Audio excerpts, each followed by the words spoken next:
Namaskar and welcome to CEC Gurukul Lectures.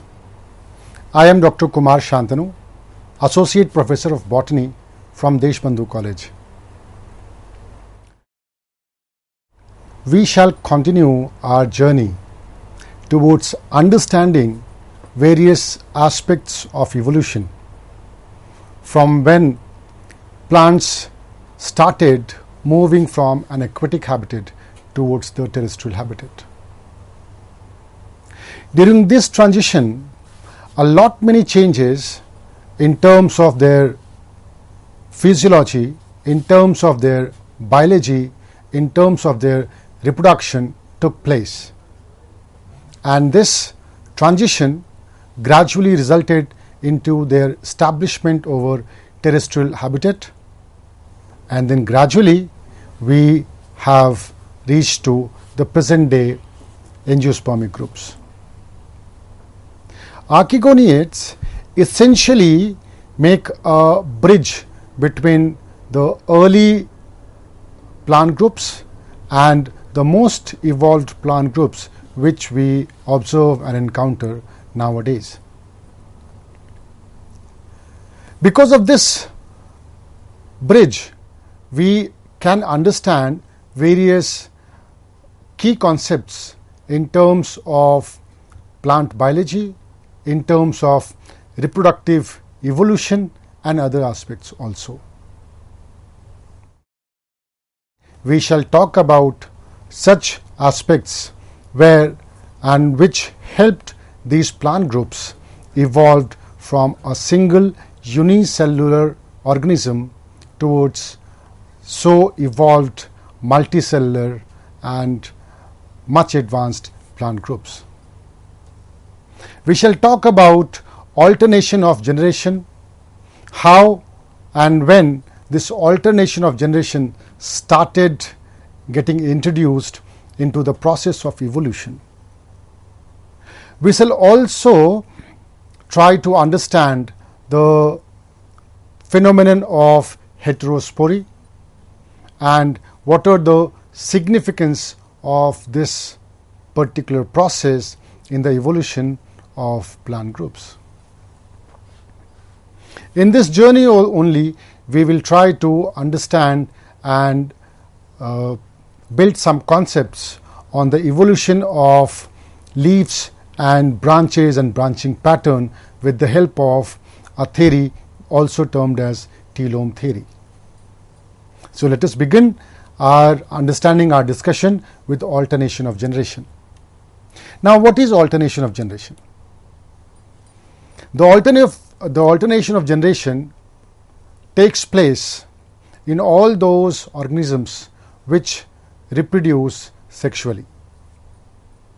In case of archegoniates, the life cycle alternates between the two different multicellular bodies, and these two different types of multicellular bodies form producing the other ones. This type of reproductive cycle is also known as alternation of generation. Now, let us try to understand this process with the help of a simple diagram. So, whenever we encounter a sexual reproduction, it essentially the life cycle goes through this process. That is, a sporophytic generation undergoes meiosis. Because of the meiotic division, the sporophytic cells, they divide and give rise to haploid spores. These haploid spores, they divide mitotically, giving rise to multicellular haploidic generation, also termed as gametophytic generation, or the plant body is called as the gametophyte. Now, these gametophytes, only after specialized mitotic divisions and some changes in their process of differentiation, gives rise to gametes. These gametes from two different gametophytes or from the same gametophytes belonging to two different sexuality, they fertilize, and then the first cell of diploidic phase is created. This first cell of diploidic phase is termed as zygote. Zygote divides mitotically, and again it produces multicellular plant body, which are called as sporophytes. So, as far as the sporophytic generation is concerned, they are primarily represented by the zygote and the sporophyte, whereas the gametophytic phase is represented by the haploid spores, gametophytes and gametes. Here in this diagram we can very easily observe that one type of generation gives rise to the other type of generation and so on, and thus these two types of generation alternate with each other, and hence the name alternation of generation.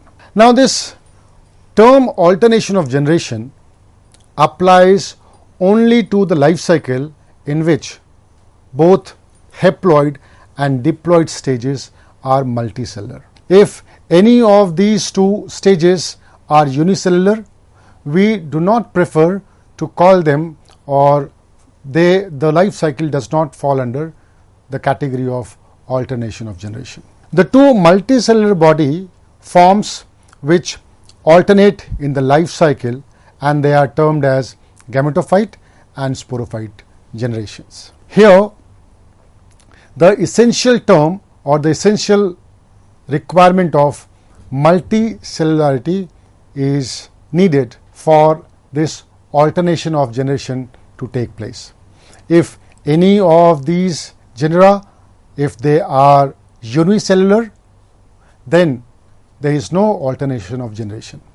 So, here you can see the sporophytes are, or they have to be multicellular, and similarly the gametophytes, they also need to be multicellular for the alternation of generation to continue. The cells of the gametophytes bear single set of chromosomes, and they are thus haploid in nature. These haploidic gametophytes, they produce haploid gametes by mitosis.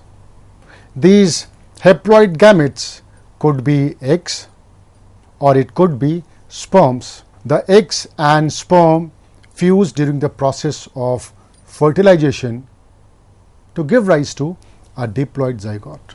The zygote mitotically produces multicellular sporophyte, which is spore producing generation. So, this sporophyte ultimately gives rise to haploidic spores following the process of meiotic division. The sporophytes produce reproductive cell by meiosis, and these reproductive cells are called as spores, which can produce a new multicellular organism also known as gametophyte. Now, this alternation of generation continues with sporophytes producing spores that develop into gametophytes, and gametophytes producing gametes that unite, forming the zygote, which develop into sporophytes. We can understand this once again with the help of a very simple diagram where a sporophytic generation produces a haploid spore followed by a gametophytic multicellular plant body followed by gametes. These all processes take place with the help of mitotic division. The gametes fuse to form zygote, and then zygote mitotically gives rise to diploid sporophyte. Now, as far as the cell division is concerned, the alternation of generation shows a very distinct phases in their cell division. So, let us begin with a gametophyte plant body. The gametophyte multicellular haploid organism, it divides with the help of a process called as mitosis. In this process, the gametophyte produces haploid gametes. Now these gametes, they fertilize. So here the fusion of two gametes take place and they form a single cell called as zygote. The zygote again divides mitotically and develops into a diploid sporophyte, giving rise to a multicellular diploid organism. After maturity, some cells of multicellular diploid sporophyte undergoes meiotic division. This meiotic division takes place in the sporophyte and it produces haploid spores. These haploid spores then gets dispersed and then they divide mitotically and then they germinate and divide to form a haploid gametophyte. And thus this entire life cycle is complete and the alternation of generation takes place with the help of these two types of cellular division processes. Now alternation of generation based on the morphology can be of two types. One is called as heterologous or heteromorphic alternation of generation. The other type of alternation of generation is homologous or homomorphic alternation of generation. Now what is heterologous alternation of generation? The alternating individuals in heterologous or heteromorphic alternation of generation are morphologically dissimilar. As the name suggests, the morphology of the two generations, the sporophytic generation or the gametophytic generation, differ from each other. They differ in structure also and they also differ in their physiology also. We can understand heteromorphic alternation of generation with the help of this diagram, where we can see that the gametophytic generation gives rise to male and female gametes, and these male and female gametes fuse to give rise to a diploid structure. Now this diploid structure gives rise to a mature sporophyte. The sporophyte is morphologically very distinct, as the case you must have observed in Markensia or in Funaria or in Palea, Porella, etc. So here the two generations are morphologically very distinct. The gametophytic generation is thalloid dorsiventral, whereas the sporophytic generation is erect, nutritionally dependent upon the gametophytic generation and morphologically also very distinct. They are also differing from each other in terms of their physiology. In case of gametophytic generation, the gametophytic tissues give rise to male and female gametes, whereas the sporophytic generation, they give rise to spore producing capsules, foot and seta. Now the second type of alternation of generation happens to be homologous or homomorphic alternation of generation. The alternating individuals in homomorphic alternation of generation are morphologically similar and they resemble in their structure and physiology also. This diagram shows a homomorphic alternation of generation. Here we can very well observe that the gametophytic generation gives rise to haploid gametes. The gametes fuse, give rise to diploid zygote, and the diploid sporophyte looks morphologically similar to the haploid gametophyte. On these diploid sporophytes, after the process of meiosis, haploid spores are formed, and these haploid spores germinate to give rise to morphologically similar haploid gametophytes. So these are the two types of alternation of generation, that is heteromorphic alternation of generation and homomorphic alternation of generation. Now the question arises that when this alternation of generation actually got introduced during the course of evolution. Now this question was answered by a German scientist, Hofmeister. He worked extensively on the higher cryptogams, and his work highlighted the life cycle of different groups of plants. The work of Hofmeister showed that several developmental stages and characters were essentially similar in all cryptogams. That also hinted towards the possibility that the alternation of generation got introduced at one point of time during the course of evolution, and from there it was a common feature with some kind of variation, and because of this ancestral lineage, the developmental stages were mostly common in all the cryptogams. Now, Hofmeister also observed that an individual organism is represented by a single distinctly recognizable cell called as zygote. This zygote represented the sporophytic generation, and the spore, which represented the gametophytic or sexual generation, it was represented with the help of a single spore, which was produced by a sporophytic generation. The two generations were always an integral part of the life cycle, and they were always very distinct and recognizable.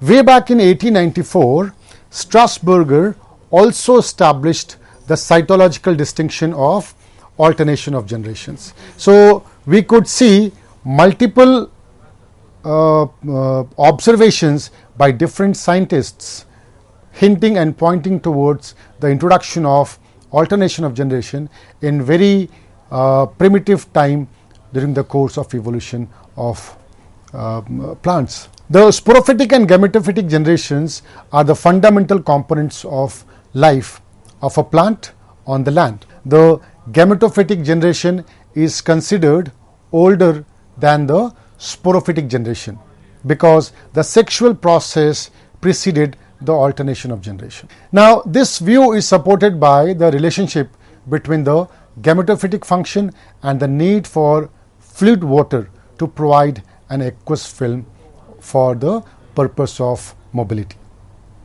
Now, these observations pose towards a very broad question, that when did the first sporophyte generation appeared in plants? If we go little back during the course of evolution of plants, from the most primitive groups of green plants or the green alga, we will observe that during the initial course of development, only the gametophytic generation occurred, and they were they lacked any distinct sporophytic generation. Now, to answer this question, that when did the first sporophyte generation appeared in plants, there are two school of thoughts, or we can say that there are two plausible theories which have been given to answer this question. The one theory is called as antithetic theory, or the interpolation theory, or the heterologous theory. The other theory is also termed as modification theory, or transformation theory, or homologous theory. Now, these two theories, they are different in their approaches towards answering the question that when did the sporophytic generation got evolved during the course of plant evolution. Now, these two theories, they are based on two different line of examples. We shall try to understand these two theories one by one. So, let us try to understand what is antithetic theory. Now, antithetic theory suggests that the first multicellular diploid phase or the sporophytic phase arose when a bryophytic gametophyte developed an archegonium containing the egg cell, instead which on fusion with the sperm form the zygote. Now this zygote divided mitotically instead of meiotic divisions to form the ancestral sporophyte. On maturity, a group of cells in this diploid phase divided meiotically to form tetrads of spores, leading to the gametophytic generation. And through an increasing sterilization of the sporogenous tissue and delayed meiosis, a more evolved sporophyte, that is a diploid generation, developed. That is, the sporophyte is interpolated or added to the life cycle. Now, as far as this interpolation theory is concerned, this theory very clearly says that the fertilization process gave rise to a zygote, and from this zygotic cell only the sporophytic generation has begun, and that entire sporophytic body is an interpolation of this one diploid cell, that is the zygote. And during the course of their development as a sporophytic generation, some of the cells of the sporophytic generation, they decided to divide meiotically, giving rise to a meiotic cell or a gametophytic cell. Now, contrary to antithetic theory, let us try to understand what the transformation theory suggests.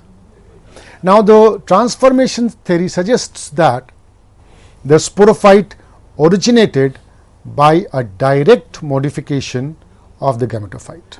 It assumed that the specialized function was taken up by this modified gametophyte, which was a diploidic cell, and these diploidic cell assumed the specialized function of spore production, giving rise to the next gametophytic generation. This theory is based on the clue that the life cycle of certain alga such as Ulva and Ectocarpus have similar and distinct photosynthetic, gametophytic and sporophytic generations. Now, this transformation theory has found less takers, but again this theory also is backed by certain examples of our plant world such as Ulva and Ectocarpus, where we see that the gametophytic generation and sporophytic generation, they are morphologically similar.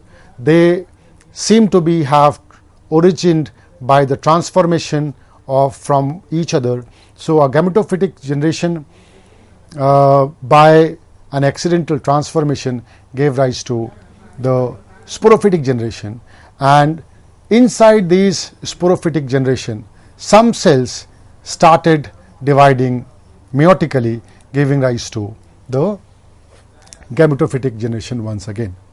Now, these phases of sporophytic and gametophytic generation are considered homologous except their chromosome complements, and they are named as the diploid sporophyte and haploid gametophyte. So, as far as their morphology is concerned, they seem to be homologous to each other. So, we see that there are two possible ways of origin of alternation of generation. One, by a sudden transformation or modification of gametophytic generation into a sporophytic generation, and the other one where the first sporophytic cell happens to be the zygote, and these zygote divided mitotically, interpolated themselves into a multicellular sporophyte, and then some of the cells of these sporophyte taken up the role of gametophyte, gamete forming cells or gamete mother cells, giving rise to gametes, and thus again completing the cycle of gametophytic and sporophytic generation.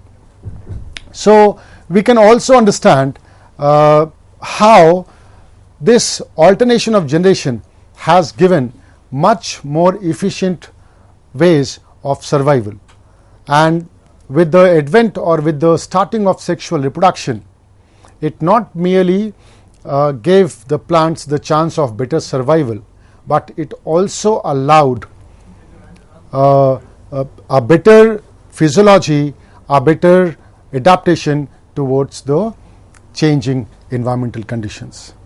So, with this we shall move on to another concept of sexual something which is related with sexual reproduction, that is the different types of spores.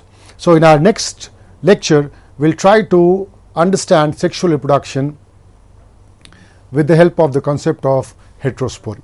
Thank you so much.